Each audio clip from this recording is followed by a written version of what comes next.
मंगेश कालोखे यांची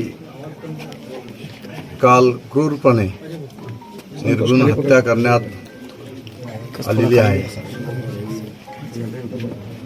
आपल्या सगळ्यांना माहिती आहे की मंगेश हा अतिशय माझा जवळचा सहकारी। सातत्याने 2 वेळा खोपोली नगरपालिकेमध्ये मानसी मंगेश कालोखेंच्या रूपाने नगरसेविका म्हणून या साईबाबा नगर या वॉर्डमधून तो निवडून येत होता।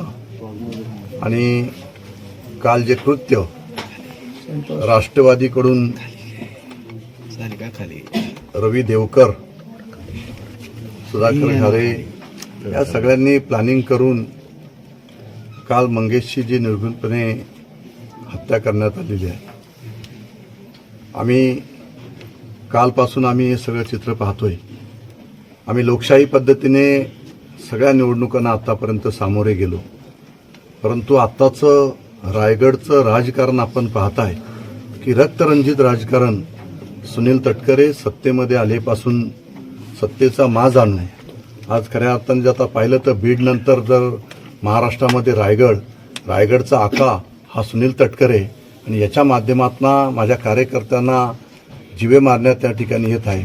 अशा पद्धतीचं कृत्य त्यांनी दडपशाहीने, दादागिरीने, दहशतीने सुरू केलेलं आहे।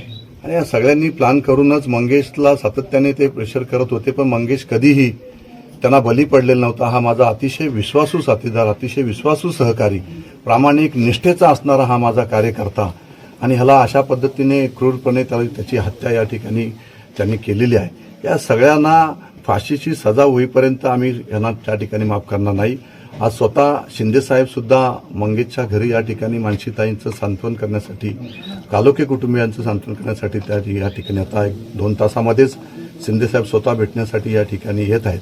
परंतु जोपर्यंत या सर्व आरोपींना अटक केली जात नाही तोपर्यंत आम्ही 2 दिवस अजून पोलीस स्टेशनला अल्टिमेटम या ठिकाणी देतोय की ताबडतोब त्यांना अरेस्ट करा। आजही सुद्धा घरे जाऊन त्याच्या ऑफिसमध्ये त्या ठिकाणी बैठका त्या ठिकाणी घेतोय।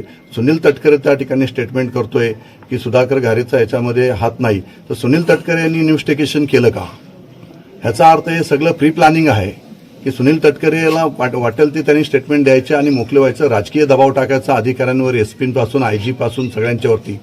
परंतु ह्याच्यामध्ये हे पूर्णपणे प्री प्लॅन आहे। मंगेशची हत्या करण्याची हिंमत रवी देवकर या कुटुंबाची या ठिकाणी नाहीच आहे।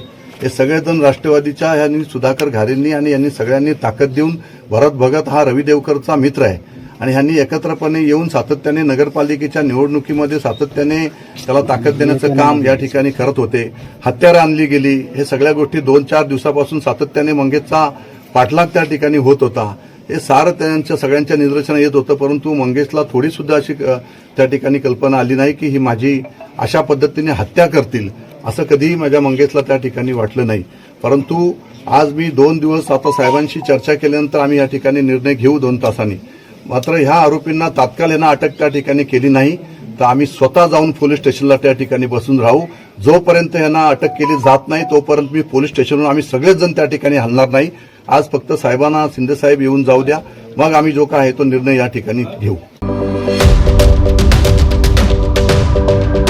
यूट्यूबवर सुद्धा रायगड टाइम्स सर्च करा आणि पहा रायगडच्या कानाकोपऱ्यातील प्रत्येक बित्तम बातमी। आणि हो, लगेच सबस्क्राईब बटनवर क्लिक करायला विसरू नका। रायगड टाइम्स, आपलं चॅनल, आपला आवाज।